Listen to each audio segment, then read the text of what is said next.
মানুষের মনে বিশেষ কিছু প্রশ্ন জেগে ওঠে যে আমাকে কে সৃষ্টি করলেন, এবং যদি সৃষ্টি করে থাকেন তিনি আসলে কেমন, তার স্বরূপ কি, এবং তার সাথে আমার সম্পর্ক আসলে কি। মানুষের এই সাইকোলজিক্যাল নিডটা এটা এতটাই প্রবল, এতটাই শক্তিমান, এটা অনেকটা খাবার এবং যৌন চাহিদার মধ্যে প্রবল। আমরা কেউ যদি এটাও বলে থাকে যে I don't believe in god, I don't worship god, তার লাইফের দিকে তাকালে আমরা দেখতে পারবো যে সে এমন কোনো একটা কনসেপ্ট বা এমন কোনো সত্তাকে তার এমন জায়গায় বসায় রাখছে, বা এমন ভাবে সে তাকে মানে তার প্রতি তার ভক্তি শ্রদ্ধা প্রকাশ করে, যেটা অনেকটা ওয়ার্শিপ নেচারের মতোই আর কি। হ্যাঁ, সাপ বা ধরেন যে ঈগল, ঠিক আছে, কোনো কোনো ক্ষেত্রে সিংহ, মানে যেগুলো শক্তিমত বা যেগুলো গরু, ইয়েস গরু, উপমহাদেশের কনটেক্সটে যদি বলি নরসিংহ, যে অর্ধেক সিংহ অর্ধেক মানুষ, কারণ সিংহ হচ্ছে শক্তির উৎস। আবার ধরেন যে ঈগল, গরুর। আবার গ্রিক মিথোলজিতে কিন্তু আমরা দেখি যে হর্স এন্ড হিউম্যান বিং এর যে হারকিউলিস কনসেপ্ট। কিন্তু এইবার এমপিএসসি এসে বলল কি, মানুষ যা দেখতে পায় পঞ্চ ইন্দ্রিয়ের মাধ্যমে, যত কিছু সেন্সুয়াল ডেটা যেগুলো মানুষ পায় সেগুলো তার বাইরে এক্সিস্ট করেই না। মানুষের সামগ্রিক বিবেক এইটা হয়ে গেছে গডলেস, বা বলা যায় যে গডের প্রতি এক ধরনের অ্যাপাথেটিক। মানুষ মুখাপেক্ষী হচ্ছে আল্লাহ সুবহানাহু ওয়া তাআলা। এই কারণে আল্লাহ সুবহানাহু ওয়া তাআলার নাম হচ্ছে আল হাদি, যে তিনি মানুষকে হেদায়েত দান করেন। শুরুটা কেমন ছিল, বিভিন্ন ফিলোসফি বা বিভিন্ন হচ্ছে সভ্যতায় জিনিসগুলো কিভাবে চলে আসছে, এবং বর্তমান অবস্থাটা এটার কিরকম ডমিনেন্ট যে আইডিওলজি, এবং সেখানে আব্রাহামিক রিলিজিয়ন কেন, মনোথিস্টিক রিলিজিয়নগুলো ডিফারেন্ট বা স্বতন্ত্র, এবং সেখানে ইসলামী একমাত্র কেন সবচেয়ে ক্লিয়ার ইমেজ দেয়। তো এইভাবে যদি কেউ চিন্তা করতে শেখে, আমার মনে হয় যে গড এন্ড সেলফের যে একটা ক্লিয়ার পার্সপেক্টিভ, একটা ক্লিয়ার আন্ডারস্ট্যান্ডিং তাদের মধ্যে ইনশাআল্লাহ তৈরি হবে ইনশাআল্লাহ। তো ভাই, আমরা আগের পর্বে আলাপ করছিলাম যে why is it necessary to think, talk, discuss about self and God. তো এখন আজকের যে আলোচনার বিষয় সেটা হচ্ছে যে আমরা থ্রু আউট দ্য হিস্ট্রি, মানব সভ্যতার ইতিহাসে এই পর্যন্ত বিভিন্ন মানব সভ্যতার মানে যে সময়গুলো আমরা পার করে এসেছি, তখন তাদের সেলফ অ্যান্ড গডের পারসেপশন ভিন্ন ভিন্ন রকম ছিল। তো এই যে কন্টিনিউয়াস প্রোগ্রেস বলি, রিগ্রেস বলি, বা ডেভেলপমেন্ট অফ পারসেপশন বলি অ্যাবাউট সেলফ অ্যান্ড গড, এই জিনিসটা যদি আমরা একটা সামারি বা একটা হচ্ছে যে এটার যে পিকচারটা সেটা যদি তুলে ধরি, সেই ব্যাপারটা নিয়ে আজকে শুনতে চাই আপনার কাছে, যে কেমন ছিল আসলে মানব সভ্যতায় এই ব্যাপারগুলো। বিসমিল্লাহ, আলহামদুলিল্লাহ, সালাতু ওয়াসসালামু আলা রাসূলিল্লাহ ওয়া আলা আলিহি ওয়া সাহবিহি ওয়া মান তাবিআহুম বিইহসান ইলা ইয়াউমিদ্দিন, আম্মা বাদ। তো প্রথম কথা হচ্ছে যে আপনাকে ধন্যবাদ এত সুন্দর এবং গুরুত্বপূর্ণ একটা প্রশ্ন করার জন্য। কারণ এটা এমন একটা প্রশ্ন যেটার মাধ্যমে, যেটার উত্তরের মাধ্যমে অনেক গুলো বিষয়ের আসলে খোলাসা হয়, এবং সবচেয়ে বড় যে বিষয়টা খোলাসা হবে বা হয় সেটা হচ্ছে যে পৃথিবীতে এমন কোনো সময় ছিল না, এমন কোনো সভ্যতা, এমন কোনো আসলে সংস্কৃতি ছিল না যে সংস্কৃতিতে ঈশ্বর, ট্রান্সেন্ডেন্টাল বিইং বা তুরীয় সত্তা বা মানুষের ঊর্ধ্বতন কোনো সত্তাকে মানুষ বিশ্বাস করে নেই, এমন কোনো সভ্যতা, সময়, সংস্কৃতি ছিল না। এটা প্রমাণ করে যে ঈশ্বর এবং সেলফ কেন্দ্রিক যে সকল আলোচনা, স্পেশালি ঈশ্বর, তাকে বিশ্বাস করা আসলে মানুষের ফিতরাত বা মানুষের মানে স্বভাবসিদ্ধ যে স্ট্রাকচার মানুষের, এটা একটা পার্ট, যেটাকে আমরা ইসলাম ভাষায় ফিতরাত বলে থাকি। সো আমরা যদি through out the history self এবং গডের পারসেপশন এবং হচ্ছে আপনার বিভিন্ন থিওরি, মতবাদ, দর্শন নিয়ে কথা বলি, তার মধ্যে সবচেয়ে যে বিষয়টা ফুটে ওঠে সেটা হচ্ছে ম্যাক্রোজোম অ্যান্ড মাইক্রোজোমের ধারণা। আচ্ছা, এই দুইটা কি? মাইক্রোজোম এবং ম্যাক্রোজোম ধারণা হচ্ছে যে ওখানে যেরকম এখানেও সেরকম, মানে হচ্ছে উপরে যেরকম নিচেও সেরকম। এই ধারণাটা, অর্থাৎ এটাকে আমাদের ইসলামী পরিভাষায় বলতে আরবিতে বলা হয় যে আলামুল কাবির, আলামুল সগীর, মানে হচ্ছে বড় জগৎ বা বৃহত্তর জগৎ, আর একটা হচ্ছে ক্ষুদ্রতর জগৎ। এবং এরা সবাই বলে যে ওখানে যেরকম এখানেও সেরকম, ওখানে যা আছে এখানেও তাই আছে। তো মানুষ যখন থেকে মানুষের বুদ্ধিমান সত্তা হয়, বা মানুষ যখন থেকে বুঝতে শেখে, তখন থেকে মানুষ যখন চারপাশের জগতের দিকে তাকায়, তখন এই তাকানোটার ফলে, এই যে দৃষ্টিপাতের ফলে মানুষের মনে বিশেষ কিছু প্রশ্ন জেগে ওঠে যে আমাকে কে সৃষ্টি করলেন, এবং যদি সৃষ্টি করে থাকেন তিনি আসলে কেমন, তার স্বরূপ কি, এবং তার সাথে আমার সম্পর্ক আসলে কি। তো এই সম্পর্ক, তিনি কেমন, তার স্বরূপ কি ইত্যাদি বিষয়ে মাইক্রোজম এবং ম্যাক্রোজম ধারণাটা খুব স্পষ্ট হয়ে ওঠে। তো আমরা এটার বিস্তারিত আলোচনায় আসবো ইনশাল্লাহ। তাহলে যদি আমরা প্রথমে দেখি, প্রাচীন সময়ে একটা ধারণা ছিল যেটাকে বলা হয় হচ্ছে অ্যানিমিজম বা সর্বপ্রাণবাদ, যার মানে হচ্ছে যে সব কিছুতে, সকল কিছুতে প্রাণের উৎপত্তি বা প্রাণের এক ধরনের আন্দোলন অনুভব করা, এক ধরনের প্রাণের অস্তিত্ব অনুভব করা। সো তারা ভাববে, প্রাচীনকালে মানুষরা ভাবতো, সবাই না নিঃসন্দেহে, স্পেশালি আপনার যাদেরকে এখনকার সময় বলা হয় অ্যাবরিজিনাল, তাদের মধ্যে এই বিশ্বাসটা বেশি পাওয়া যেত, যারা বিশ্বাস করতো যে সকল কিছুর মধ্যে প্রাণ বিদ্যমান। এই কারণে তারা অজড় মানে জড় বস্তুকেও তারা আসলে পূজা করত। এইটা ভেবে তারা পূজা করতো কিন্তু জড় কোনো বস্তু কিনা, তারা পূজা করতো জড় বস্তুর ভেতরে থাকা তাদের বিশ্বাস মোতাবেক যে ভেতরে যে প্রাণটা, সেই প্রাণটা আসলে তারা পূজা করতো। দেখেন, এই প্রাণের পূজা তারা কেন করতো? কারণ তারা প্রাণটাকে মনে করতো, এই যেমন ধরেন যে একটা জড় বস্তু, ঠিক আছে, জড় বস্তু বা ধরেন মানুষ, দিস বুক, বা ধরেন যে মানুষ দেখতে শুনতে মনে হয় কি একটা মেয়ার একটা ম্যাটার, ঠিক আছে। মানুষের মধ্যে পাশবিক গুণ, এরপর হচ্ছে মানুষের স্ট্রাকচারের দিক থেকে, গঠনের দিক থেকে, মানুষের মধ্যে এই যে আপনার জাগতিক যে গঠন, মানুষের শরীরে মানুষ মাটির তৈরি, হ্যাঁ, এগুলো সবকিছু আসলে আপনার জাগতিকতার যে প্রমাণ এটা। কিন্তু তারা ভাবতো যে মানুষকে কোন জিনিসটা বা গোটা পৃথিবী, এই যে গোটা পৃথিবী আমরা দেখতে পাচ্ছি কি, সূর্য চন্দ্র, এই যে সবসময় কি চলমান, এই যে ডাইনামিজমটা, এটা কোথা থেকে আসলো? তারা এটাকে চিন্তা করতো যে ডাইনামিজমটা নিঃসন্দেহে কোনো না কোনো প্রাণবান এবং অস্তিত্বশীল সত্তা থেকে আসতেছে। তারা ভাবতো কি, তারা ভাবতো যে কমপ্লেক্সিটি অফ লাইফটাকে কিভাবে আমাদের বোধগম্যতা আন্ডারে আনা যায়। তারা এটাকে নাম দিল কি, সর্বপ্রাণ। নিঃসন্দেহে সকল কিছুর মধ্যে এমন অ্যানিমেশন বলতে কিছু একটা আছে, এমন কিছু একটা ভেতর থেকে তাকে চালায়, যার কারণে মানুষ থেকে শুরু করে পৃথিবীর সকল কিছু আসলে চলমান আছে। সূর্য থেকে শুরু করে চাঁদ, মানুষ থেকে শুরু করে গাছ, সবকিছুর মধ্যে আসলে প্রাণকে দেখতে পেত। এটা হচ্ছে একটা পার্ট। এবং এর পেছনেও কিন্তু লুকে আছে সেই ধারণা যে আসলে কোনো কিছু এমনি এমনি সৃষ্টি হয় না, কোনো কিছু এমনি এমনি ডাইনামিক হয় না, কোনো এটা ওই সময় ছিল। যদিও ধারণাটা খুবই মানে বাচ্চা সুলভ, চাইল্ডিশ, কিন্তু ধারণার মূল যে বীজটা, এটা কিন্তু ভ্যালিড, যে মানুষকে বিশ্বাস করতে হবে কোনো না কোনো কজ অ্যান্ড এফেক্টে। যদি আমরা কজ মিস এফেক্ট, আমরা যদি কারণ হয়ে থাকি, আমরা যদি এফেক্ট হয়ে থাকি, মানে ফলাফল থেকে, তাহলে একটা there has to be reason, একজন কি থাকতে হবে, একটা কারণ থাকতে হবে, একটা কজ থাকতে হবে। এরপর আমরা যদি আসি, আমরা অন্যান্য সভ্যতা দেখতে পাই যে মানুষ বিভিন্ন ন্যাচারাল ফোর্স বা প্রাকৃতিক শক্তির পূজা করতো বা উপাসনা করতো। এটা কেন করতো? ধরেন যে চাঁদ, সূর্য, গাছ, লতা পাতা, সাগর, বড় সাগর, এখনো করে। এটা আসলে মানুষ কেন করে, বা ওই সময় একটা মানুষ এটা কেন করতো?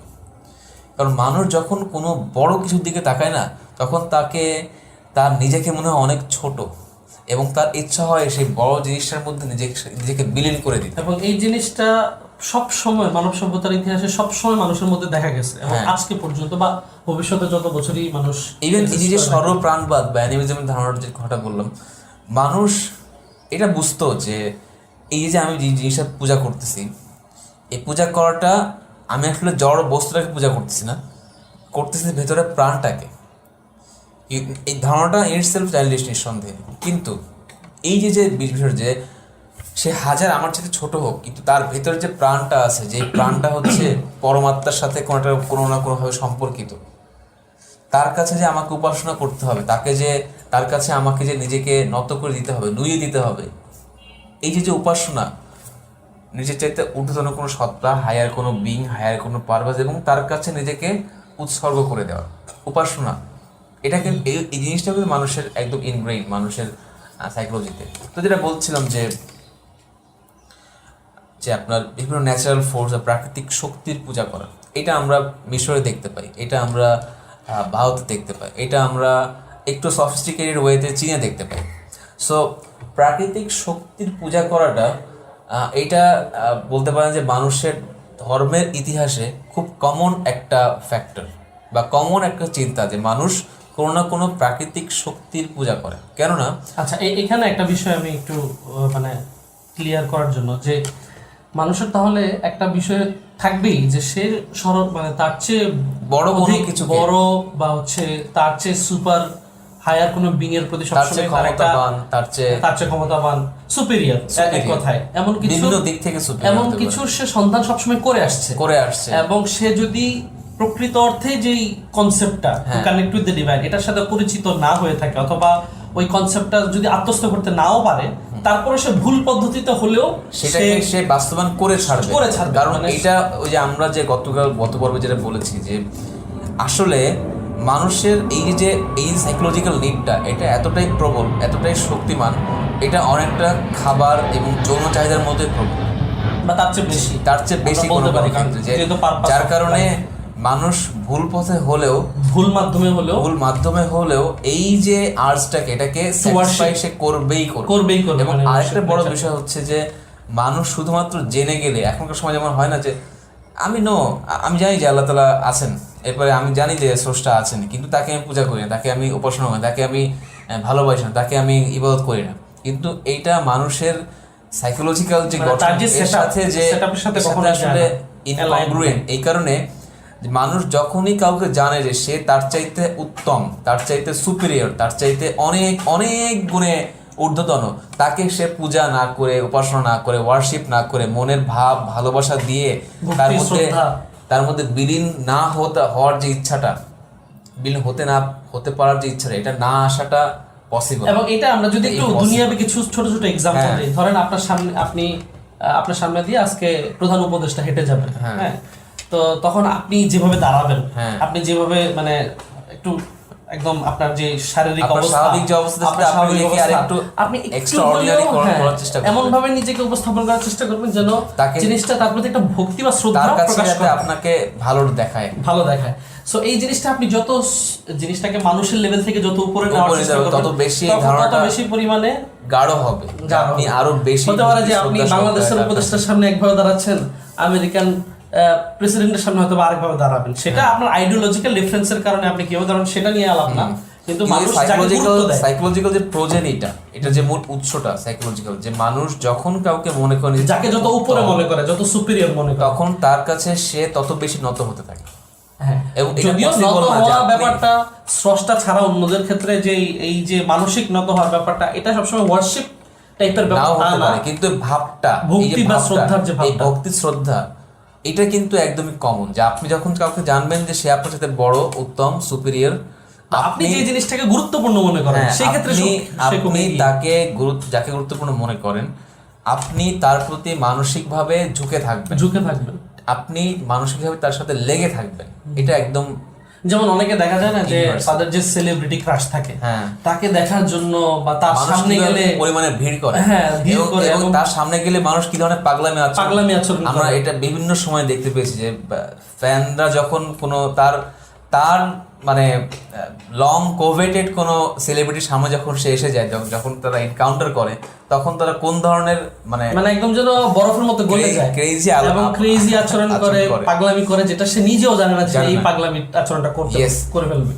কারণ এটা মানুষের মধ্যে একদম কমন, যে আপনি জানবেন কিন্তু মানবেন না, এটা পসিবল না। তার মানে হচ্ছে আপনার জানাতে কোনো না কোনো, এখানে আমরা তাহলে সিম্পলি একটা জিনিস টানতে পারি, মানুষ তার থেকে সুপিরিয়র যাকেই মনে করে তার প্রতি সে একটু ঝুঁকে যায়, নত হয়ে যায়। এবং নত হওয়াটা মানে ওয়ার্শিপ না, বাট হচ্ছে তার প্রতি ভক্তি শ্রদ্ধা। যত বেশি সে নিজেকে ভাববে যে সে ছোট আর সে বড়, তত বেশি সে এই মানসিক মানে ঝোঁকা থেকে সে ধীরে ধীরে ওয়ার্শিপ বা উপাসনার দিকে চলে যাবে। এবং যখন তার কাছে ওয়ার্শিপের এবং গডের যে ট্রু কনসেপ্ট, সেটা যখন সে ক্লিয়ার থাকবে না তার কাছে, অথবা সে এটা মানবে না, তখন সে এমন ভুল কাউকে, ভুল কোনো সত্তাকে, তখন সে ওই জায়গায় নিয়ে হলে নিজের সাইকোলজিক্যাল আর্টসটাকে সে ফুলফিল করবেই করবে।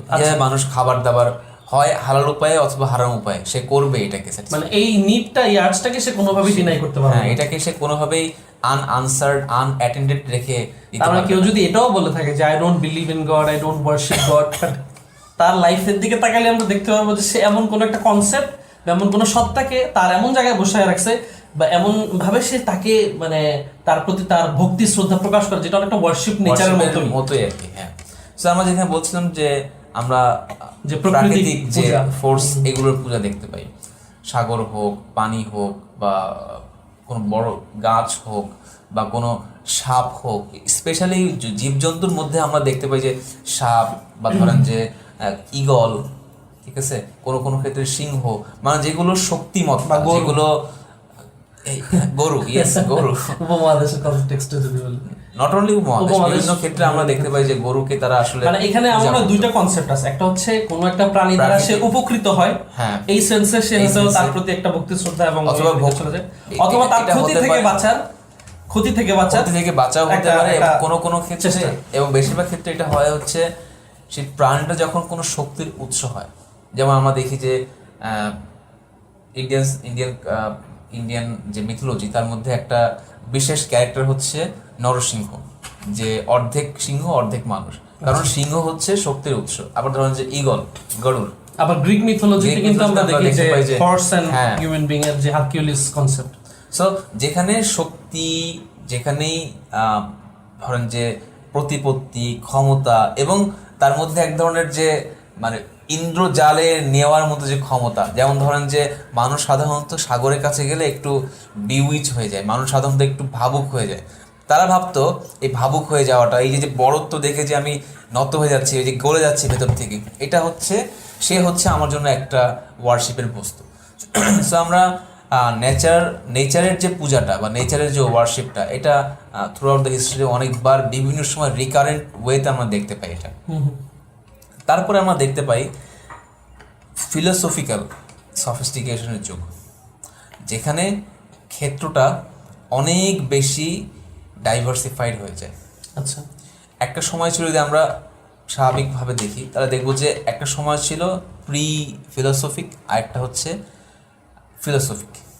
প্রি ফিলোসফিক যুগটাকে আমরা বলতে পারি অনেকটা মিথোলজিক্যাল এজ, যেখানে মানুষ ওই যুক্তি বুদ্ধি, এরপরে হচ্ছে কোনো প্রকার তর্ক বিতর্ক ছাড়া বা সঠিক বেঠিকের জ্ঞান ছাড়া জাস্ট কারোর প্রতি মনে হয়েছে যে সে, এটাকে যদি আমরা বর্তমানের সায়েন্টিফিক ভাষায় বলি, গড অফ দ্য গ্যাপস টাইপের একটা প্রবণতা তাদের মধ্যে ছিল, যে যেই জিনিসটাই দুর্বোধ্য, যে জিনিসটাই আমরা ব্যাখ্যা করতে জানি না, আসলে সেটাকে সে পূজা করার একটা, বা হচ্ছে তার প্রতি এক ধরনের গডলি ফ্যাসিনেশন টাইপের একটা ব্যাপার চলে আসে আর কি।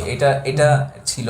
আর পরবর্তীতে আমরা ফিলোসফিক এজে প্রবেশ করি, এবং যেখানে দেখতে পাই বিভিন্ন চিন্তকরা এই মিথোলজিক্যাল এজ বা প্রি ফিলোসফিক এইজে যে বিভিন্ন ধ্যান ধারণা, সেগুলোকে তারা বলা যায় যে র্যাশনালিটির মাইক্রোস্কোপের আন্ডারে এনে তারা দেখার চেষ্টা করলেন যে ব্যাপারগুলো কতটুকু সঠিক, কতটুকু যৌক্তিক।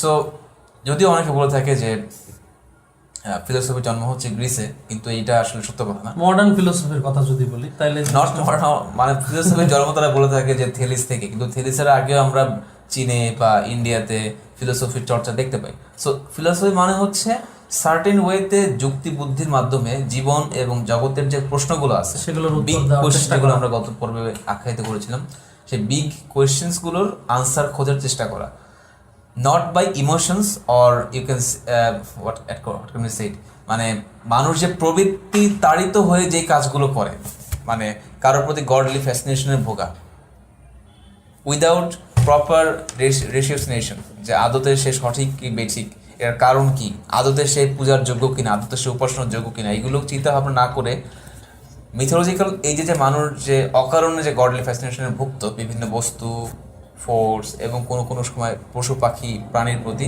সেগুলো থেকে এবার আমরা ঢুকি হচ্ছি ফিলোসফিক্যাল এজে, যেখানে আমরা দেখতে পাই বিভিন্ন ফিলোসফাররা জীবন এবং জগতের ব্যাপারে বড় বড় যে কোয়েশ্চেনগুলো, স্পেশালি সেলফ অ্যান্ড গডের ব্যাপারে, তারা এই ধরনের প্রশ্নগুলো আনসার দেওয়া শুরু করবেন। আমরা দেখতে পাই যে প্লেটো বলতেছেন যে পৃথিবীতে এই যে বিভিন্ন প্রকারের যে আমরা বৈচিত্র্য দেখতে পাই, মানুষের মধ্যে কেউ কালো, কেউ ধলা, পশুদের মধ্যে কেউ দেখা যাচ্ছে লম্বা, কেউ দেখা যাচ্ছে খাটো। সো তিনি এই যে ডাইভার্সিফিকেশন বা এই যে বৈচিত্র্য, এই বৈচিত্র্যের কারণ খুঁজতে তিনি বলতেছেন যে পৃথিবীর সমস্ত কিছুর একটা আর্কিটাইপ আছে কোনো এক জগতে। মানে যেখানে ছাঁচ আছে ওইটার আদলে হচ্ছে যে আমরা হচ্ছে তৈরি হয়েছি। ধরেন যে আমরা মানুষ, এই মানুষের একটা আর্কিটাইপ, আদর্শ, আইডিয়াল মানুষ আছে কোনো একটা ভাবের জগতে।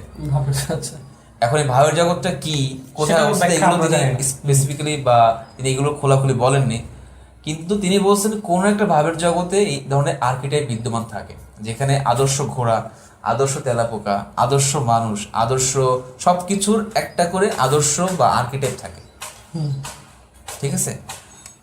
এবং সেইখান থেকে বিচ্যুতির কারণেই আসলে সকল প্রকার বৈচিত্র্য উদ্ভব। আচ্ছা, মানুষের ক্ষেত্রে তার আদর্শ ছিল হচ্ছে মানুষ উন্নত হবে, মানুষ সদ্ভাব সম্পন্ন হবে, মানুষ সদাচারী হবে। যখন মানুষ এগুলো জানে না বা বুঝে না, তখন এই যে বিচ্যুতিটা শুরু হয়, সেখান থেকে মানুষের ওই আদর্শ থেকে কি হয়ে যায়, মানুষ নেমে যায়, ডিরেইলড হয়, এবং এইখান থেকে বিভিন্ন প্রকারের বৈচিত্র্যের শুরু। আচ্ছা, তো দেখেন তিনিও কিন্তু একটা ভাবের জগৎকে স্বীকার করে নিয়েছেন, যেখানে কোনো না কোনো একটা আদর্শ থাকে আর কি। তো এই যে আদর্শ ইউটোপিয়ান একটা জগৎ, ওয়ার্ল্ড বা একটা জগতের কথা চিন্তা তারাও এই যে কোনো কিছুকে আদর্শ ধরা, মানদণ্ড ধরা, এবং যেটার আদলে সবকিছু কি হবে, মাপা হবে, এটাও কিন্তু মানুষের মধ্যে কি একটা কমন ইউনিভার্সাল একটা ক্যারেক্টারিস্টিক, যে মানুষ কোনো না কিছুর আদলে নিজেকে বিচার করবে। এমন না যে হ্যাঁ আপনি আর আমি সম্পূর্ণ আলাদা আলাদা, আমি আমাদের জীবন আলাদা আলাদা করে কাটাবো, এটা পসিবল না। সবকিছু একটা আদর্শ থাকবে, যে আদর্শ অনুযায়ী তার নিজের সুবিধার্থে হলেও তাকে একটা কমন গ্রাউন্ডে আসতে হবে। সো এইটা গেল হচ্ছে প্লেটো। তারপরে আমরা যদি আসি প্লেটোর স্টুডেন্ট অ্যারিস্টটলের দিকে, তাহলে আমরা দেখতে পাই যে অ্যারিস্টটল সব কিছুর পৃথিবীকে ব্যাখ্যা করার ক্ষেত্রে তার একটা কারণ তত্ত্ব বা থিওরি অফ কজ বলে একটা বিষয়, যেটার মানে হচ্ছে যে পৃথিবীতে কয়েক প্রকারের কারণ বিদ্যমান। একটা হচ্ছে ধরেন ম্যাটেরিয়াল কজ, ধরেন যে আপনি একটা চেয়ার বানাচ্ছেন বা একটা টেবিল বানাচ্ছেন, টেবিলের মূল মাল মশলা কী বা কাঁচামাল কী, কাঠ। তারপরে আসে হচ্ছে ফর্মাল কজ, ধরেন যে আপনি টেবিল বা চেয়ার যে বানাচ্ছেন সেগুলোতে একটা ছাঁচ বা একটা মডেল থাকতে হবে, এটা হচ্ছে আপনার ফর্মাল কজ। তারপরে আসে হচ্ছে আপনার এফিশিয়েন্ট কজ, যেটার মাধ্যমে আসলে কাঁচামাল থেকে আপনি নির্দিষ্ট মডেল অনুযায়ী মূল যে আপনার প্রোডাক্টটা এটাকে বের করে নিয়ে আসবে, এটা হচ্ছে এফিশিয়েন্ট কজ। ধরেন যে আপনি কোনো আমরা যে কাঠমিস্ত্রা যে বিভিন্ন ধরনের যে কার্পেন্ট্রির যে ব্যবহার করে না ইনস্ট্রুমেন্ট, সেগুলো হচ্ছে টেবিল বা চেয়ারের জন্য এফিশিয়েন্ট কজ, মানে যেগুলোর মাধ্যমে মূল সেই কাঁচামাল থেকে মডেল অনুযায়ী প্রোডাক্ট বের হয়ে আসে। আর তারপরে আসে হচ্ছে ফাইনাল কজ বা চূড়ান্ত কারণ, মানে পরিপূর্ণ যে প্রোডাক্টটা চেয়ার বা টেবিল, এটা হচ্ছে তার কাছে ফাইনাল কজ। সো পৃথিবীতে তিনি বলতেছেন যে গড বা ঈশ্বর, তিনি গডকে মানতেন এবং তিনি গডের এক্সিস্টেন্সকে স্বীকার করতেন, কিন্তু তিনি ভাবতেন যে গড বেসিক্যালি হচ্ছে এমন কেউ যিনি প্রাইম মুভার বা আদি চালিকা শক্তি। অর্থাৎ ধরেন যে পৃথিবীতে মূল যে বিষয়টা সেটা হচ্ছে যে পৃথিবীর যে ডাইনামিজম, দেখেন আবার সেই ডাইনামিজমের প্রশ্ন ফিরে আসতেছে। তো ফিলোসফিক্যাল কোয়েশ্চেনগুলো আসলে ইউনিভার্সাল, এক এক সময় মানুষ হয়তো বিভিন্ন কারণে এই প্রশ্নগুলো অ্যান্সার বিভিন্নভাবে দিয়ে থাকে। সর্বপ্রাণবাদের ক্ষেত্রে ডাইনামিজমের আনসার থেকে সর্বপ্রাণবাদের উৎপত্তি হয়েছিল। অ্যারিস্টটলের কারণেও বা অ্যারিস্টটল থেকে আমরা দেখতে পাই তিনি এই যে বিভিন্ন যে গতি বা ডাইনামিজম যে পৃথিবীতে অস্তিত্বশীল, তিনি সেগুলোর কারণ খুঁজতে যে ভাবলেন যে এমন কেউ থাকতে হবে যিনি প্রাইমারিভাবে নিজে স্টেডি, মোশনলেস, চেঞ্জলেস, এবং যিনি সকল কিছু যে গতিটা, এটা ট্রিগারটা এটা চেপে দিয়েছেন, এবং তারপর থেকে তিনি কি পৃথিবী থেকে অনেকটা ডিস্ট্যান্সড, ঠিক আছে। সো গড অ্যারিস্টটলের কাছে বেসিক্যালি হচ্ছেন একজন প্রাইম মুভার, যিনি পৃথিবীর প্রথম যে চালিকা শক্তি বা চলন শক্তি, এটাকে আসলে তিনি উদ্গত করছেন, প্রাইম মুভার। এবং তিনি বলতেছেন যে গডের ব্যাপারে কি জানতে পারি আমরা, তিনি বলতেছেন গডের ব্যাপারে এতটুকু জানতে পারি যে তিনি হচ্ছেন চেঞ্জলেস, মোশনলেস এবং সকল প্রকার পরিবর্ধন, জরা, জীর্ণতার ঊর্ধ্বে। কেন?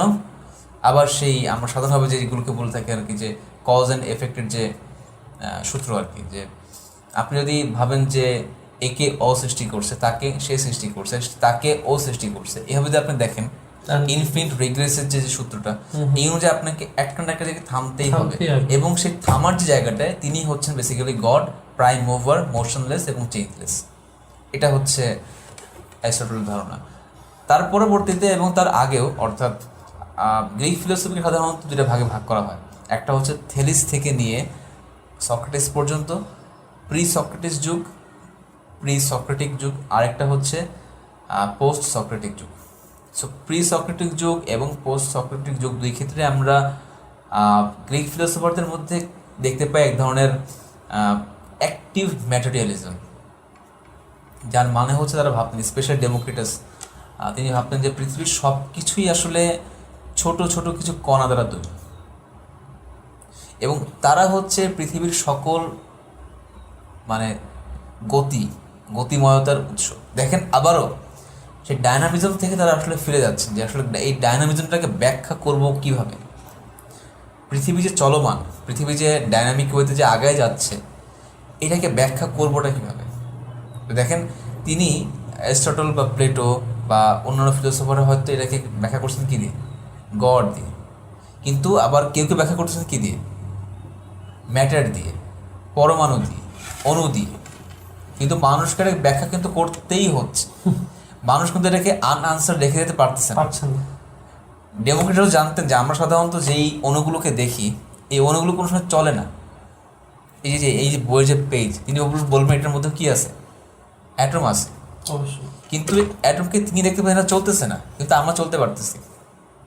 কিন্তু তারপরেও তিনি হয়তো কোনো না কোনো কখনো ভাবছেন যে গডের আনসারটা খুব বেশি একটা প্লজিবল না, আমার কাছে খুব বেশি একটা স্যাটিসফ্যাক্টরি না, তিনি এই কারণে অন্য কোনো আনসারের দিকে তিনি ঝুঁকে পড়ছেন। কিন্তু সেই আনসারটাও কিন্তু খুব বেশি কিনা প্লজিবল না, কিন্তু তাকে আনসারটা কিন্তু দিতেই হচ্ছে। বিষয়টা হচ্ছে যে I have to have a conviction to something, যেটা কিনা আমাকে স্যাটিসফাই করবে সেই বিগ কোশ্চেনগুলোর আনসার দেওয়ার ব্যাপারে, বিগ কোশ্চেনগুলোর ব্যাপারে। সো কেউ যদি একটা অ্যান্সার দিয়ে সন্তুষ্ট নয়, তাকে অন্য একটা অ্যান্সার খুঁজে হলেও ওই যে অভাবটা তাকে এটা মেটাতেই হচ্ছে, এই ল্যাকিং যেটা, এই ভয়েডটা তাকে কিন্তু ভয়েড থেকে কেউ মুক্ত হতে পারছে না। পরিপূর্ণ ভয়েডে কিন্তু মানুষ আগাতে পারে নাই। যেটা আমরা আগের ডিসকাশনে আমরা বলেছিলাম যে একটা ফাউন্ডেশন, যেটাকে আপনি আগে সেট করেই আপনাকে সামনে আগাতে হবে, বা ফার্স্ট প্রিন্সিপাল বিলিফগুলোকে সেট করেই আপনাকে সামনে আগাতে হবে। সো এইগুলো একদমই কমন।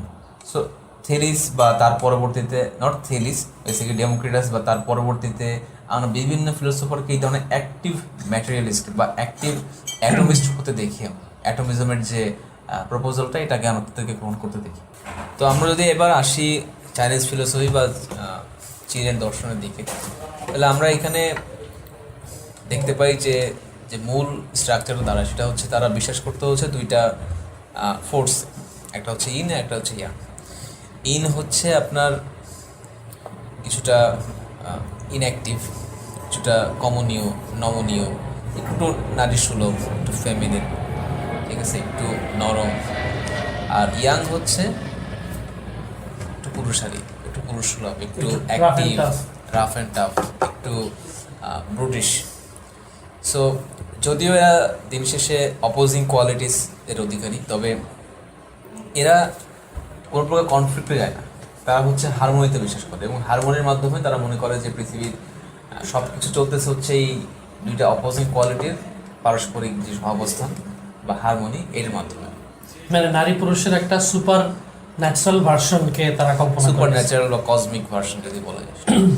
এবং শুধুমাত্র এখানেই না, বরং ইন এবং ইয়াং এর যে তত্ত্ব বা এদের মধ্যে যে পারস্পরিক বা ইন্টার যে হারমোনিটা, এটার প্রভাব তারা গোটা জীবনের মধ্যে দেখতে পায়। ধরেন যে মানুষের স্ট্রাকচারের মধ্যে তারা ভাবে যে মানুষের শরীরে কিছু অপোজিং কোয়ালিটি আছে, যেগুলোকে অন্যান্য অপোজিং কোয়ালিটি দ্বারা ব্যালেন্সে রাখতে হয়, হারমোনিতে রাখতে হয়, আদারওয়াইজ মানুষের মধ্যে কী হয়, বিচ্যুতি ঘটে।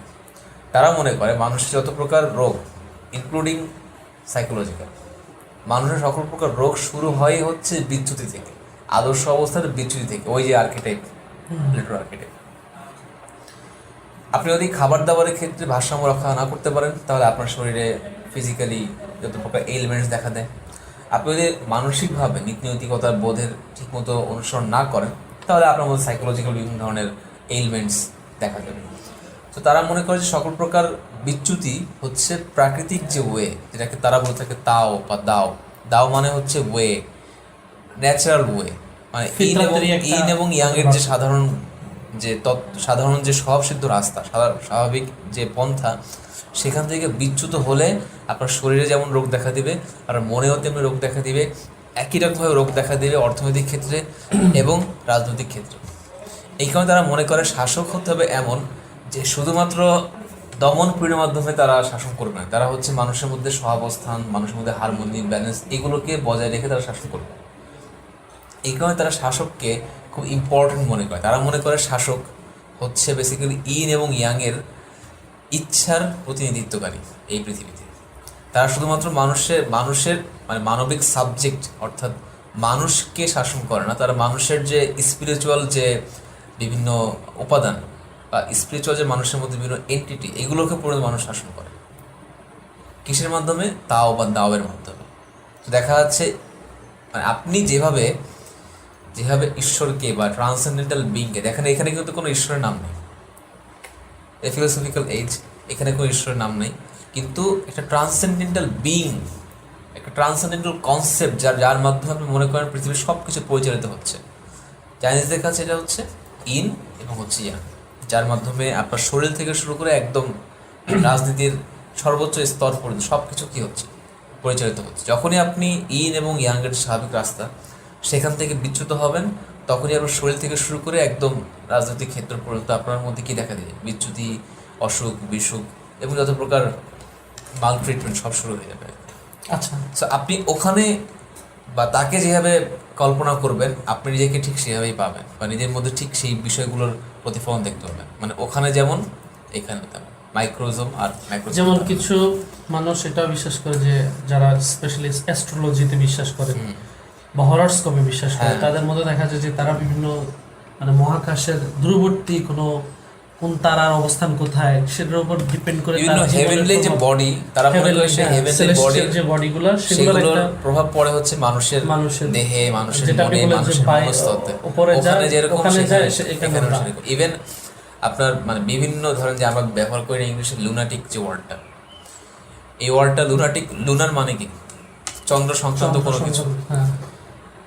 তারা মনে করতো যে চন্দ্রের যে গতিবিধি এগুলোর উপর মানুষের যে মানসিক স্বাস্থ্য এগুলো নির্ভর করে। এই কারণে তারা বলে যে চাঁদ অমুক অবস্থা থাকলে এই কাজ করো না, তাহলে তোমার মধ্যে কি দেখা, পাগলামি দেখা দেবে। কারণ তারা মনে করতো ওখানে যেরকম এখানেও সেরকম। সো এই ধারণাটা শুধু চাইনিজদের মধ্যে না, বরং আমরা দেখতে পাই ইন্ডিয়ানদের মধ্যে, মিথোলজিতে থেকে শুরু করে একদম ফিলোসফিক্যাল এজ পর্যন্ত আমরা দেখতে পাই যে তারা মনে করতো যে এখানে তো ধরেন যে কিছুটা ফিলোসফিক্যাল ইয়ে আছে, কিছুটা দ্বৈততা আছে। হ্যাঁ, ইন এবং ইয়াং, তুমি কি দ্বৈত, তোমার কাজ হচ্ছে তার সাথে মানে হারমোনিতে বজায় থাকে। কিন্তু ইন্ডিয়ানরা বিশ্বাস করতো, যদিও ইন্ডিয়ান ফিলোসফি অনেকগুলো মত এবং পথ, কিন্তু সবচেয়ে পপুলার হচ্ছে বৈদান্তিক বা বেদান্তবাদী। তারা বিশ্বাস করতো যে আসলে পৃথিবীতে কোনো দ্বৈততার কোনো সুযোগ নেই। বিশেষ করে শঙ্করবাদী যারা, তারা বিশ্বাস করে এটা যে পৃথিবীতে কোনো দ্বৈততা, ডুয়ালিটি কোনো সম্ভাবনাই নেই, সব কিছু আসলে এক। আপনি, আমি বা মানুষ নিজেকে আলাদা মনে করে সেই পরম সত্তা, পরম ব্রহ্ম থেকে আলাদা মনে করেই হচ্ছে বিশিষ্ট মায়ার কারণে, ইলিউশনের কারণে। যখন তাদের মধ্যে ইলিউশন ভেঙে যায়, তখন তারা ওই কসমিক যে ফ্লোটা, কসমিক যে মহা মানে পরমাত্মা, তার সাথে কি হয়ে যায়, একাত্মবোধ বা একীভূত হয়ে যায়। এবং যেটাকে কোনো মানে ইসলামিস্ট মানে কোনো সুফিরা এটাকে ফানা বলে থাকে, মানে একদম বিলীন হয়ে যাওয়া, একীভূত হয়ে যাওয়া, একদম অ্যাসিমিলেটেড হয়ে যাওয়া আর কি। সো আপনি যেভাবে তাকে কল্পনা করবেন, আপনি নিজেকে ঠিক সেভাবেই পাবেন। এই যে সম্পর্কটা, এটা আসলে অনেক কিছু ডিফাইন করে, শুধুমাত্র আপনার শরীর না, আপনার মন না, বরং আপনি কীভাবে চলবেন, কীভাবে ফিরবেন, আপনার দৃষ্টিভঙ্গি দেখার মানে দুনিয়াকে দেখার দৃষ্টিভঙ্গি কেমন হবে, এগুলো অনেক কিছু নির্ধারণ করে দেয় এবং ডিফাইন করে দেয়। আচ্ছা, তো আমরা মোটামুটি বিভিন্ন সভ্যতার বা প্রি হিস্টোরিক টাইমস, তারপরে প্রি ফিলোসফিক্যাল এজ বা হচ্ছে যে একদম সায়েন্টিফিক রেভলিউশনের আগ পর্যন্ত যত রকমের আইডিওলজি ছিল বা প্রি মডার্ন টাইমসের যে ফিলোসফিগুলো ছিল বা গড সেলফ রিলেটেড যে কনসেপ্টগুলো ছিল, সেগুলো মোটামুটি একটা আইডিয়া আমরা পেলাম। এখন আপনাকে আমি বলবো যে সংক্ষেপে হলেও এই যখন সায়েন্টিফিক রেভলিউশনটা হলো, এই মডার্ন যেই ফিলোসফিক্যাল যে মুভমেন্টটা হলো, বা আমরা বলতে পারি যে রেনেসার পরবর্তী যে একটা বিস্ফোরণ, এনলাইটেনমেন্ট, তো এরপর থেকে আসলে এই গড অ্যান্ড সেলফের কনসেপ্টগুলোতে কী রকম পরিবর্তন আসা শুরু করে এবং বর্তমানে সেটা কোথায় এসে দাঁড়াইছে, এটার একটা ছোট যদি ইমেজ দাঁড় করানোর কথা বলি। রেনেসার পর থেকে বা স্পেশালি সায়েন্টিফিক রেভলিউশন থেকে নিয়ে বর্তমান সময় পর্যন্ত, এটাকে আধুনিক সময় বলতেছি, বা বলা যায় আমরা বর্তমানে পোস্ট মডার্ন যুগে বসবাস করতেছি, এর কয়েকটা বৈশিষ্ট্য, সেই কয়েকটা বৈশিষ্ট্য দেখলে আমরা বুঝতে পারবো আসলে সেই যুগটা কি ডিনোট করতো। নাম্বার 1, সেটা হচ্ছে তারা সকল প্রকার মিস্ট্রিকে ডিসলভ করতে চাইতো, সকল প্রকার মিস্ট্রিকে তারা সলভ করতে চাইতো through experiment, through data collection and through মিয়ার রেশিওসিনেশন। যেহেতু রেনেসা বিভিন্ন কারণেই হোক, রেনেসা মানুষের রেশিওসিনেশন পাওয়ার, মানুষের যুক্তি বুদ্ধি, মানুষের যে স্বকীয় বোধ, এগুলোর উপর খুব মাত্রাতিরিক্ত গুরুত্ব দিত। এবং মানুষের মধ্যে রেনেসার পরবর্তীতে এই ধারণাটা অনেকটা বলা যায় যে স্ট্যাবলিশড হয়ে গেল যে মানুষ মোটামুটি সব কিছুই নিজের রেশিওসিনেশন পাওয়ার, রিজন, এরপর হচ্ছে মানুষের যে সেপিয়েন্সিয়াল ক্ষমতা, অ্যাবিলিটি, এগুলোর মাধ্যমে সলভ করতে পারে, সবই সলভ করতে পারে। হয়তো সময়ের ব্যাপার, সবই তার পক্ষে সম্ভব। অর্থাৎ মানুষের যে পটেনশিয়ালটা, এটা মানুষের মধ্যে আছে। মানে গড অফ দ্য গ্যাপস বলতে আর কিছু রইলো না, মানুষ জাস্ট হচ্ছে সময় সাপেক্ষ বিষয়, হতে পারে মিলিয়ন বিলিয়ন ইয়ার লাগলো মানুষ সভ্যতা যদি টিকে থাকে, বাট স্টিল তাদের এই কনসেপ্টটা চলে আসলো যে মানুষ চাইলে সবকিছুই অর্থাৎ জানতে পারে। এই যে অন্যান্য সময় কি হতো, মানুষ বিশ্বাস করতো যে আপনাকে এক্সটার্নালি আপনাকে এনলাইটেন্ড হতে হবে, হতে হবে, যে আপনাকে অন্য কেউ এসে জানাবে যে ব্যাপারটা হচ্ছে এমন, দুনিয়ার বা পৃথিবী চলে হচ্ছে এভাবে, মহাবিশ্ব চলে হচ্ছে এভাবে, মহাবিশ্বের কসমোলজিক্যাল গঠনটা হচ্ছে এমন, মানুষের গঠন হচ্ছে এমন।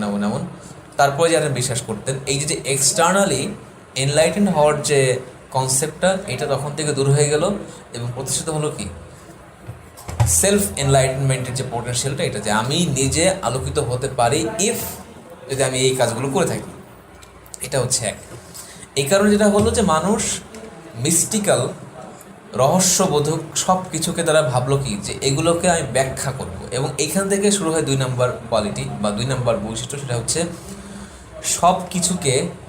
সব ওয়াইকে হাউয়ের আন্ডারে নিয়ে আসা, সব ওয়াইকে হাউয়ের আন্ডারে নিয়ে আসা, যাতে আমি ব্যাখ্যা করতে পারি, পরিপূর্ণ এক্সপ্লেইন করতে পারি যে প্রত্যেকটা জিনিস আসলে কিভাবে ঘটছে। যেমন ভূমিকম্প কিভাবে হয়, হ্যাঁ, এখন এটার আমরা হয়তো সায়েন্টিফিক একটা ব্যাখ্যা দাঁড় করাতে পারবো, প্লেটের নাড়াচাড়া এই বিভিন্ন কারণ, কিন্তু এটা ঘটানোর পেছনে যে মূল রিজনটা ওয়াই, এই জিনিসটা, হ্যাঁ, এই বোধ বা চেতনার কোয়েশ্চেনগুলোকে কিভাবে ওই মানে এইভাবে হচ্ছে ডাইভার্ট করে তারা ওয়াইটাকে basically they try to reduce why into how, and they thought that probably this how will lead you to why, but it didn't, eventually it didn't. কেননা কিছু ওয়াই থাকেই হচ্ছে ট্রান্সেন্ডেন্টাল, আর যেহেতু তারা আগেই বলে ফেলছে যে আপনাকে এক্সটার্নালি বা ট্রান্সেন্ডেন্টাল কোনো বিং থেকে, কোনো সোর্স থেকে আপনার এনলাইটেনমেন্ট হওয়ার প্রয়োজন নেই, তার মানে হচ্ছে তারা আগেই বলে রাখছে কি এই যে আপনার মানে সকল প্রকার ট্রান্সেন্ডেন্টাল যে ওয়াই যে কারণগুলো, সেগুলো তারা আগে কি করে ফেলছে, কাট অফ করেছে। এবং তারা এই বিচ্ছিন্নতা করার মাধ্যমে বা এই যে মানুষকে মিস্টিক্যাল, রহস্যবোধক, ট্রান্সেন্ডেন্টাল যে ওয়াই থেকে বিচ্ছিন্ন করে দেওয়া, এটা অনেক বড় একটা ফিতনা ছিল, অনেক বড় একটা বিপর্যয় ছিল।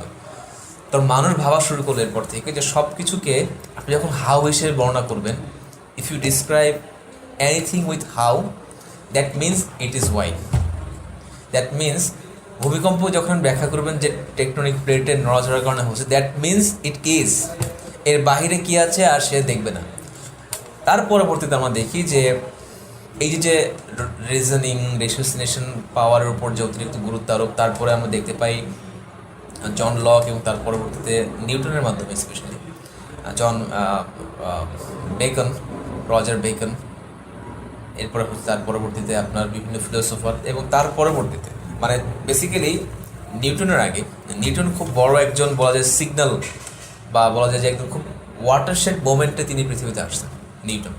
তিনি যেটা করছেন, তারপর আগে দুইটা ভার্সন ছিল বা বিজ্ঞানের দুইটা ওয়ে ছিল। একটা হচ্ছে র্যাশনালিস্টিক, যে আপনি শুধুমাত্র যুক্তিবুদ্ধি, হ্যাঁ আপনি অবশ্যই এক্সপেরিমেন্ট ডেটা কালেকশন করবেন, কিন্তু আপনি গুরুত্ব দিবেন হচ্ছে কাকে, রিজনিংকে।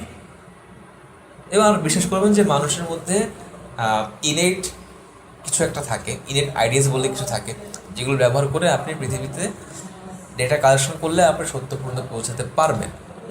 আরেকটা হচ্ছে মিয়ার ডেটা কালেকশন বা এক্সপেরিমেন্টের উপর ভরসা করা। নিউটন এসে দুটাকে মার্জ করলেন এবং বিজ্ঞানের শক্তি, যে অপোজিট শক্তি যেটাকে মনে হচ্ছিল, সেই দুটোকে একত্রিত করলেন এবং এটা হয়ে গেল একটা বড় বিস্ফোরণ।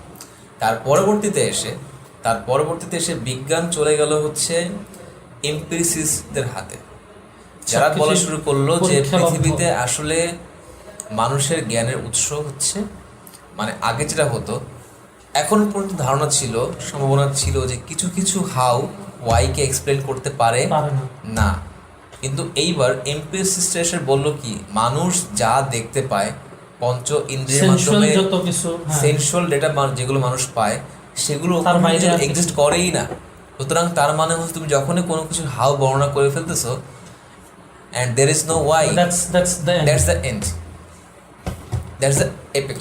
মানে এতদিন ফার্স্ট প্রিন্সিপাল বিলিফটা ছিল যে গড জায়গায় থাকবে, তারপর ডিভাইন কানেকশন জায়গায় থাকবে, সেলফ গডের সাথে কানেক্টেড হইতে চাইবে, এগুলোর একটা ফার্স্ট প্রিন্সিপাল হতে চাওয়ার সূত্র হচ্ছে, ক্লু হচ্ছে বিভিন্ন যে আপনার মহাজাগতিক যে আপনার ঘটনা বলি, দিন রাতের পরিবর্তন, এরপর যেগুলো মানে গোটা প্রকৃতি হচ্ছে সেই ট্রান্সেন্ডেন্টাল বিং এর দিকে ইশারা করছে আর ইঙ্গিত করে। এই রেভলিউশনটা, সায়েন্টিফিক রেভলিউশনটার পরে এসে ফার্স্ট প্রিন্সিপাল বিলিফটাকেই একদম ট্রান্সফর্ম করে একটা অন্য জগৎ তৈরি, আপসাইড ডাউন, মানে পুরো জ্ঞান তত্ত্বটা যেন মানুষের চিন্তার জগৎটাকে একদম ভিন্ন ভিত্তির উপরে দাঁড় করানোর চেষ্টা করে। আগে যেখানে নেচার ছিল হচ্ছে নিজে কোনো কিছুর প্রতি রেফারেন্স করতেছে, নেচার হয়ে গেল হচ্ছে সেলফ রেফারেন্সিয়াল, যে আপনি এর মাধ্যমেই বা এই নেচারের মধ্যে আপনি বিচরণ করতেছেন, এর বাইরে আসলে অন্য কিছু বিচরণ মানে অস্তিত্ব নাই।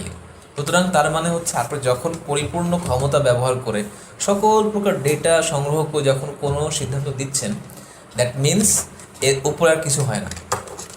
তো জ্ঞান তত্ত্ব যখন এখানে চলে আসলো, যে মানুষের অভিজ্ঞতা, মানুষের ডেটা কালেকশন, মানুষের চোখে দেখা বা মানুষের পঞ্চ ইন্দ্রিয়ের ডেটাই হচ্ছে সর্বশেষ, এরপরে আপনার কাজ হচ্ছে শুধুমাত্র অ্যানালিসিস করা। তার মানে হচ্ছে আপনি আগে আপনি প্রায় সম্ভাবনা নষ্ট করে ফেলছিলেন যে আসলে গড, ঈশ্বর বা ট্রান্সেন্ডেন্টাল কোনো ব্যক্তি থাকতে পারে। এখন সে প্রায় মরেই গেল যে ট্রান্সেন্ডেন্টাল বিং বলতে আসলে কেউ থাকে বা আছেন। কিন্তু এরপরেও গত 200-300 বছরের এই সায়েন্টিফিক রেভলিউশনের পরেও আমরা দেখি না যে পুরা একটা গোষ্ঠী, জাতি বা বিভিন্ন পৃথিবীর বিভিন্ন প্রান্তের মানুষ বা দেশের মানুষ বা কমিউনিটির মানুষের মধ্যে কমপ্লিট হচ্ছে গডলেস একটা, তবে একটা এই বিষয়টা একদম সত্য যে হ্যাঁ, পরিপূর্ণভাবে আপনি মানুষকে রিলিজিয়ন থেকে, গডের ধারণা থেকে, ট্রান্সেন্ডেন্টাল, কারণ ভিতরে ক্ষুধাটা মিটতেছে না। কিন্তু প্রবলেম হচ্ছে দীর্ঘদিনের যে মানে অপচর্চা এবং হ্যাঁ, খুব সুন্দর একটা ওয়ার্ড ইঞ্জিনিয়ারিং, এটা যেভাবেই হোক না কেন, ইঞ্জিনিয়ারিংয়ের কারণে মানুষের যে সামগ্রিক বিবেক, এইটা হয়ে গেছে গডলেস, বা বলা যায় যে গডের প্রতি এক ধরনের অ্যাপাথেটিক। এবং যেটা আগে হতো প্রি মডার্ন যুগে, যেটা চার্লস টিলার তার বইতে খুব সুন্দরভাবে বলছেন যে সেকুলারিস্ট বইতে, প্রি মডার্ন যুগে আর বর্তমান যুগের যে বড় পার্থক্য গডের বিলিফের ক্ষেত্রে, সেটা হচ্ছে যে প্রি মডার্ন যুগের মানুষ মনে করতো if you are rational being then you have to believe in some kind of any transcendental being, but for modern people it's the opposite. Rational হওয়া মানে মুক্ত চিন্তা, যেটাকে মুক্ত চিন্তা হওয়া মানে হচ্ছে, রেশনালিস্টিক হওয়া মানে হচ্ছে যে আপনি গডের থেকে একটু মুক্ত থাকবেন, বের হয়ে আসা, এবং কোনো না কোনো ভাবে আপনি ট্র্যাডিশনাল যে গডের চিন্তা, এগুলো থেকে নিজেকে মুক্ত করে ফেলবেন, অন্যান্য কোনো কিছু প্রতি আপনি ঝুঁকে থাকবেন, বা এটাকে অন্য কোনোভাবে ফিলোসফাইজ করার চেষ্টা করবেন। সো উনি বলতেছেন যে গড আগে ছিল হচ্ছে একদম স্বতঃসিদ্ধ একটা বিষয়, এখন সেটা হয়ে গেছে একটা মিয়ার অপশন। এই অপশনে অনেক কিছু থাকতে পারে, মানে বিষয়টা অনেক এক্সিস্টেনশিয়ালিজম, অনেক কিছুর মধ্যে একটা অপশন হচ্ছে গডে বিলিভ করা। বা মানে তারা at গডের least বিলিফ। এই জায়গায় নিয়ে আসতে পারছে বিষয়টাকে, দে আর সামগ্রিক- কোয়াইট সাকসেসফুল, যে এখানে only God is not the only option to explain the world world end or everything the around. Complexities of the world. তারা সেই জায়গায় বিভিন্ন কনসেপ্টকে বসানোর চেষ্টা করছে, কখনো ফিলোসফিক্যালি, কখনো সাইন্টিফিকলি, কখনো বিভিন্ন থিওরির মাধ্যমে, এটা মাল্টিভার্স থিওরি হোক অথবা ইউনিভার্স কিন্তু ইটসেলফ সবকিছুর আদি অনন্ত মধ্যে হোক। সবকিছুর কেন্দ্র হচ্ছে এক্সক্লুসিভ হিউম্যানিজম, মানে দিন শেষে যা কিছু সব মানবীয়ই, মানবীয়। মানবীয়। তোমার মানে ঘটনা সব human মানবীয়, beings তোমার became the কনসার্ন god সব of মানবীয়, themselves. জ্ঞান তত্ত্ব সব মানবীয়, সবকিছু আসলে অ্যানথ্রোপোসেন্ট্রিক, মিনস হিউম্যান সেন্ট্রিক। তো এক্সক্লুসিভ হিউম্যানিজম হচ্ছে এখনকার যুগের, মানে আগে যেরকম গডে বিলিভ করাটা হচ্ছে একদম মানে সবচেয়ে অ্যাভেলেবল অপশন ছিল এবং মানে হতশীত this ছিল, is the এখন default হয়ে গেছে যে system. হ্যাঁ, এখন ডিফল্টটাই হচ্ছে exclusive humanism. Either some kind of মানে সংশয়বাদের যে জায়গায় স্কেপটিক যে সিস্টেমটা, বিলিফ সিস্টেমটা যাদের মধ্যে আছে, এটা অনেকটা হয়ে গেছে যে বেসিক, অথবা হচ্ছে যে নায়ালিজম বা হচ্ছে যে এথিজম যদি আমরা বলি, নিউ এথিজম যদি বলি। তো এই অবস্থায় বর্তমান দুনিয়াটাকে আমরা যে ডমিনেন্ট যে আইডিওলজি, সেখানে এই ব্যাপারগুলো দেখা যায়। তো আমরা তো প্রি হিস্টোরিক টাইমস থেকে শুরু করে একদম মডার্ন টাইমের যে সায়েন্টিফিক রেভলিউশনের যে অস্তিত্ব নিয়েই সংশয় একদম, অথবা হচ্ছে গডকে রিপ্লেস করে একটা আলাদা জ্ঞানতাত্ত্বিক জগৎ তৈরি করা, এই পর্যন্ত আমরা অনেক ভ্যারিয়েশন দেখলাম। তো এখন আমাদের শেষের দিকে এসে যে জিনিসটা আমরা আলাপ করতে চাই, সেটা হচ্ছে অ্যাব্রাহামিক যে রিলিজিয়ন, বা আমরা যে মনোথেস্টিক রিলিজিয়নের কথাগুলো বলি, জুডাইজম, ক্রিশ্চিয়ানিটি এবং ইসলাম, এই জায়গাতে এসে এই কনসেপ্টগুলোর বিশেষত্ব কি, বা হচ্ছে এই মনোথিজমটা কেন বাকি সব ভ্যারিয়েশন থেকে কেন স্বতন্ত্র আলাদা, প্লাস ইসলাম কিভাবে এই মনোথিস্টিক রিলিজিয়নগুলোর মধ্যে একমাত্র সত্য হওয়ার মতো দাবিদার, এবং এটার স্বতন্ত্রতা কোথায় আসলে, এই জায়গাটা একটু ক্ল্যারিফাই করা সংক্ষেপে। আচ্ছা, প্রথমত হচ্ছে যে আপনার মনোথিস্টিক রিলিজিয়নস মিনস জুডাইজম, ক্রিশ্চিয়ানিটি, ইসলাম, যেটা দাবি করে সেটা হচ্ছে যে, স্পেশালি ইসলাম দাবি করে সেটা হচ্ছে যে পৃথিবীর সব সত্য মানুষ জানতে পারে না নিজে নিজে। এই কারণে মানুষের এক্সটার্নাল হেল্প, আল্লাহ সুবহানাহু ওয়া তাআলার পক্ষ থেকে হেল্পের প্রয়োজন। স্পেশালি যে সত্যগুলো হচ্ছে মানুষের ট্রান্সেন্ডেন্টাল সত্য, এবং যে সত্যগুলোর সাথে মানুষের নীতিনৈতিকতা, ভালো মন্দের বুঝ এবং কোনটা ভালো মন্দটা নির্ণয় করা, এথিক্সের জ্ঞান, জ্ঞানতত্ত্বের জ্ঞান, এরপরে হচ্ছে আপনার সেগুলোকে প্রয়োগ করার যে মূলনীতি, এই সব কিছুর জন্য মানুষ মুখাপেক্ষী হচ্ছে আল্লাহ সুবহানাহু ওয়া তাআলা। এই কারণে আল্লাহ সুবহানাহু ওয়া তাআলার একটা নাম হচ্ছে আল হাদি, যে তিনি মানুষকে হেদায়েত দান করেন। এবং এই যে পার্টটা, যে মানুষকে আল্লাহ সুবহানাহু ওয়া তাআলা হেদায়েত দান করেন, মানুষ হেদায়েতের জন্য, পথ নির্দেশনার জন্য, মৌলিক নীতিমালার জন্য আল্লাহ সুবহানাহু ওয়া তাআলার মুখাপেক্ষী, এই পার্টটা অন্য সকল ধর্ম মিস করে দেখে তারা এক প্রকারের সেলফ ডিলিউশনে ভোগে। হয়তো মডার্ন ফিলোসফি বা মডার্ন সায়েন্টিফিক রেভলিউশনের মতো না হলেও কিছুটা, যে হ্যাঁ, মানুষ মনে হয় সত্যটা বুঝতে পারে, মানুষের মধ্যেই সত্য বিদ্যমান, ওখানে যেরকম সেখানে এখানেও সেরকম, তার মানে হচ্ছে এখানে খোঁজ করো তা তুমি ওখানেও খোঁজ পেয়ে যাবা। কিন্তু ব্যাপারগুলোকে এতটা লিকুইডিফাই করা, এতটা জলবৎ তরলং করার ফলে যেটা হয়েছে যে মানুষ খুব বেশি পরিমাণে আত্মমুখী হয়ে গেছে। আত্মমুখী হয়ে যাওয়ার ফলে মানুষের মধ্যে যা যা পাওয়া যায় সেগুলো আসলে দিন শেষে মানুষকে পূর্ণাঙ্গ সত্য দিকে আগাতে পারে না। কারণ মানুষের যেমন বুদ্ধি আছে তেমনি মানুষের মধ্যে প্রবৃত্তিও আছে, ঠিক আছে। মানুষের যেমন ইমোশন কাজ করে তেমনি মানুষের মধ্যে রেশনেশনও কাজ করে, ঠিক আছে। মানুষের একদিক থেকে যেমন চরম প্রতিভাশালী হতে পারে, আবার সেই প্রতিভাশালী মানুষের কি হতে পারে, চরম দুর্বৃত্তও হতে পারে মানুষের প্রবৃত্তির তাড়নার কারণে।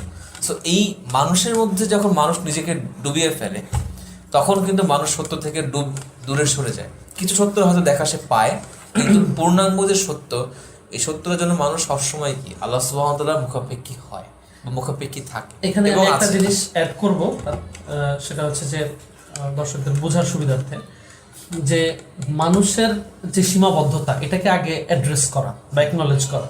যেমন আমরা আমাদের দৃষ্টিশক্তির একটা সীমাবদ্ধতা আছে, আমাদের শ্রবণ শক্তির একটা, যে 20 থেকে 20,000 কম্পাঙ্কের, এর মধ্যে আমাদের সীমাবদ্ধ, আমরা শুনতে পাই, এর বাইরে বা কম হলে শুনতে পাই না। তেমনি মানুষের যত রকমের ইন্দ্রিয় গ্রাহ্য বা হচ্ছে সেন্সরি অর্গানের মাধ্যমে আমরা যা ইনফরমেশন পাই, সেটার একটা লিমিটেশন আছে। ইন দ্য সেম ওয়ে মানুষের যেই ব্রেইন, তার যে প্রসেসিং ক্যাপাসিটি, তার যে রিজনিং ক্যাপাসিটি, বা তার যে সকল ডাটা কালেক্ট করে এটাকে সঠিক উপায়ে একটা সঠিক সিদ্ধান্তে নিয়ে আসার যে ক্যাপাসিটি, এটার মধ্যেও একটা লিমিটেশন আছে।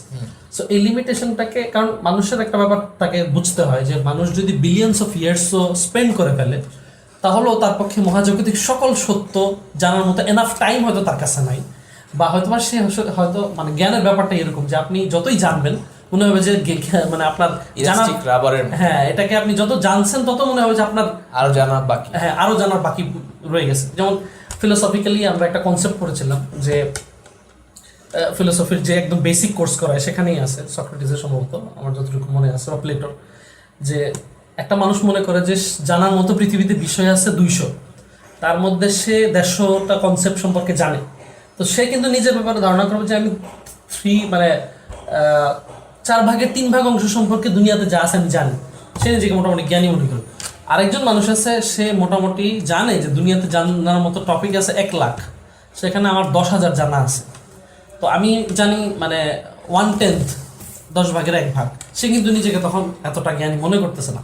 কিন্তু যদি আমরা প্রথম এবং দ্বিতীয় ব্যক্তির তুলনা করি, প্রথম ব্যক্তির তুলনায় দ্বিতীয় ব্যক্তি কিন্তু অনেক জানে, 10,000 আর কোথায় 150, কিন্তু দ্বিতীয় ব্যক্তি নিজেকে প্রথম ব্যক্তির চেয়েও পার্সোনালি অনেক বেশি জ্ঞানের জগতে গরিব মনে করতেছে। সো আমরা যখন এই সায়েন্টিফিক রেভলিউশনও হইলো, বা আমরা যখন নিজের মধ্যেও অনেক কিছু আছে জানতে পারলাম, যে আমাদের ডিএনএর মধ্যেও এত পরিমাণে কোড আছে যে কোটি কোটি পৃষ্ঠার বই হইলেও আমাদের ওই কোডগুলোর যে মিনিং সেগুলো আমরা এখনো মানে পরিপূর্ণ আইডেন্টিফাই করতে পারিনি, অথবা আমাদের গ্যালাক্সির বাইরেও যে এত কোটি কোটি হচ্ছে যে বিলিয়ন বিলিয়ন গ্যালাক্সি আছে, আমরা যখন এগুলো আইডেন্টিফাই করতে পারলাম বা আন্দাজ করতে পারলাম, তখন আমরা বুঝলাম যে আমরা আসলে জাস্ট হচ্ছে একটা সৌরজগতের মাঝে একটা গ্রহ না বা একটা বিং না, আমাদের আসলে এছাড়াও বিশাল একটা মানে বাইরের জগৎ আছে, সেলেস্টিয়াল জগৎ আছে। তো তখন কিন্তু মানুষের মনে হয় যে আরে এতদিন তো আমি যা জানতাম এর চেয়ে বেশি জানার পরও আমার মনে হচ্ছে তার চেয়ে আগের চেয়ে কম জানি। সো এইখানে একটা হচ্ছে যে একটা অ্যাকনোলেজমেন্ট দরকার যে মানুষ আসলে যত জানবে তার মনে হবে তার জানার পরিধি তত আসলে কমে আসতেছে, এটা একটা জিনিস। এই জন্য বলা হয় যে জ্ঞান মানুষকে হাম্বল করে, এটা একটা কনসেপ্টের বিষয়। আরেকটা জায়গায় আমি বলতে চাচ্ছিলাম, সেটা হচ্ছে যে আপনি যে বললেন যে মানুষ সবকিছু, দুইটা কনসেপ্ট, একটা হচ্ছে যে এক্সটার্নাল বডি থেকে সব হচ্ছে যে কনসেপ্ট ইন্টারনাল বডি, হ্যাঁ, এবং অথবা হচ্ছে ইন্টারনালি মানুষ সবকিছুই বুঝতে পারবে, জানতে পারবে, এরকম একটা কনসেপ্ট।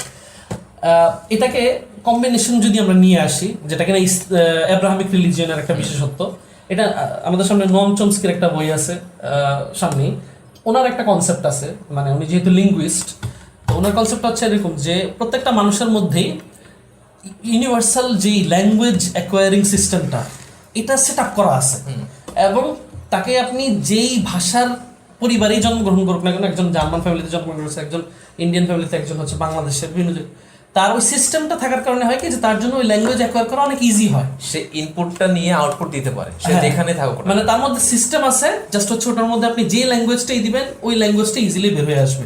এজন্য বলা হয় যে ফার্স্ট ল্যাঙ্গুয়েজকে অ্যাকোয়ারিং বলা হয়, সেকেন্ড যে কোনো ল্যাঙ্গুয়েজ সেগুলোকে লার্নিং বলা হয়। মানে একটা জিনিস হচ্ছে ইনহেরেন্টলি আপনার মধ্যে বিল্ড করা আছে, ওটার মধ্যে আপনি যেটা দিবেন এটা ইজিলি বের হয়ে আসবে।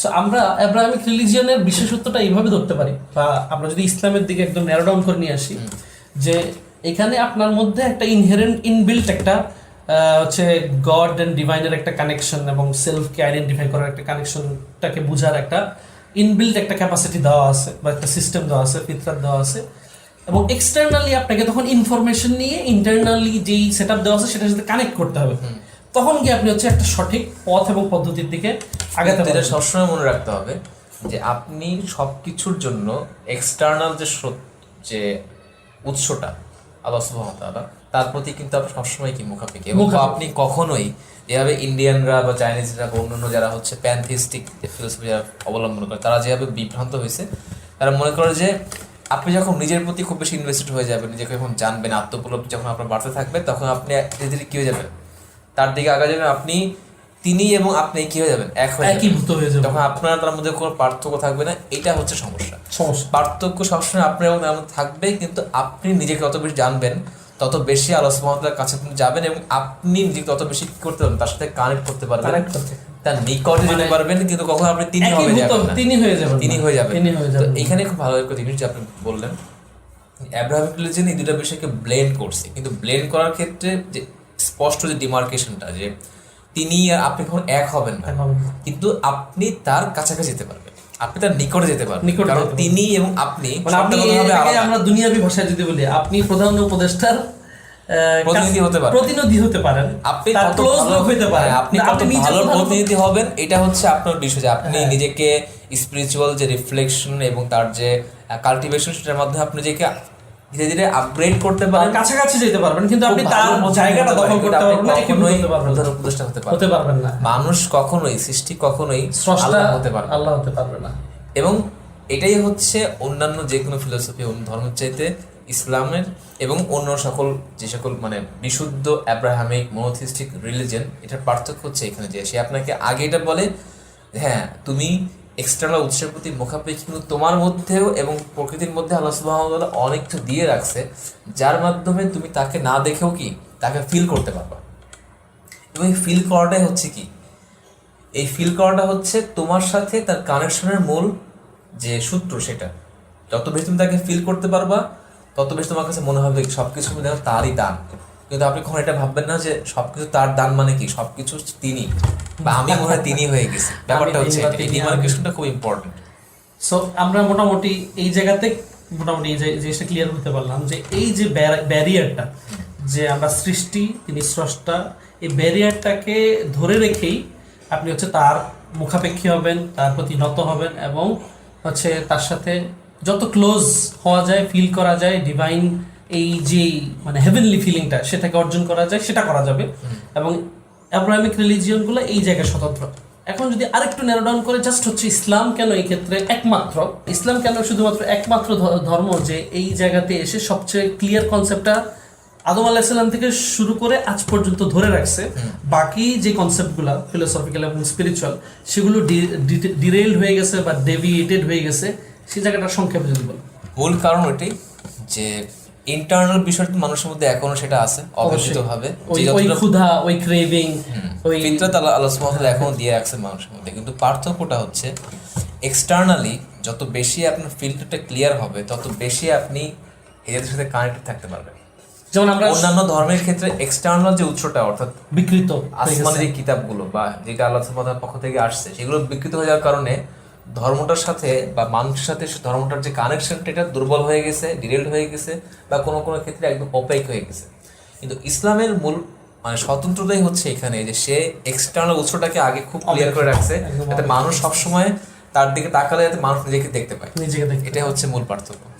আচ্ছা, তাহলে এই জিনিসটা আমরা মোটামুটি যারাই মানে চিন্তাশীল মানুষ তাদের কাছে ক্লিয়ার হওয়ার কথা যে এক্সটার্নাল উৎসটা বিশুদ্ধ হতে হবে, আপনাকে এটাতে ইন্টেলেকচুয়ালি ইনভেস্ট করতে হবে নিজেকে। এটা হচ্ছে একটা আয়নার মতো, যত বেশি ক্লিয়ার হবে তত বেশি আপনি নিজেকে তার দিকে তাকালে নিজেকে মানে তার মানে বিষয়টা হচ্ছে অন্যান্য যে সকল ধর্ম আছে যেগুলো মানে ডেভিয়েটেড ধর্মগুলোকে সেই আয়নাগুলো অনেকটা আয়নার কথা চিন্তাই করে না বা বিবেচনায় আনে না, বা যদি আয়না থাকেও সেটা খুব বিকৃত, অনেক বিকৃত এবং ময়লা এবং অপরিষ্কার হয়ে আছে।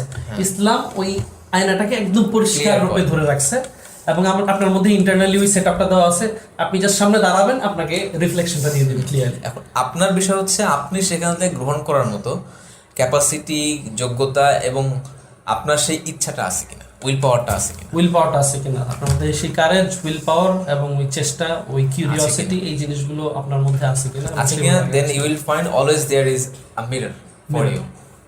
তো আমি যখন সেই আয়নাতে তাকাবো, ডিভাইনকে খোঁজার চেষ্টা করব, তখন আমি নিজেকে দেখতে পাবো এবং আমার নিজের ভেতরে কি আছে সেটাও জানতে পারবো। সো এই যে গড অ্যান্ড সেলফের এই যে যাত্রাটা, আমরা মোটামুটি আজকের পর্বে এই ব্যাপারটা অনেকটাই ক্লিয়ার ইনশাআল্লাহ, যে শুরুটা কেমন ছিল, বিভিন্ন ফিলোসফি বা বিভিন্ন হচ্ছে সভ্যতায় জিনিসগুলো কিভাবে চলে আসছে এবং বর্তমান অবস্থাটা এটার কীরকম ডমিনেন্ট যে আইডিওলজি, এবং সেখানে আব্রাহামিক রিলিজিয়ন কেন, মনোথিস্টিক রিলিজিয়নগুলো ডিফারেন্ট বা স্বতন্ত্র, এবং সেখানে ইসলামী একমাত্র কেন সবচেয়ে ক্লিয়ার ইমেজ দেয়।